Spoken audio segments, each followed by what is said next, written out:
আমি দোকানে গেছিলাম, আসার সময় একটু সবজি পেলাম, ভ্যানে নিয়ে আসলাম। এই যে হলো ডিম, আর এখানে আছে জিরা, তারপরে বাদাম, কাঁচা বাদাম নিয়ে এসেছি। আর এখানে আছে কাঁচা লঙ্কা, কাঁচা আম, আর উচ্ছে।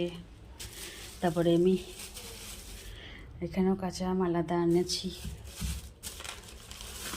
এখানে এনেছি দুধ আর দই।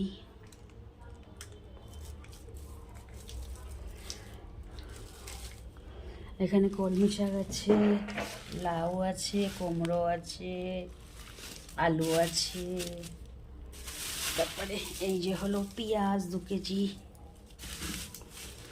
এই যে ডাঁটা শাক, এখানে আছে উচ্ছে, কটা পটল,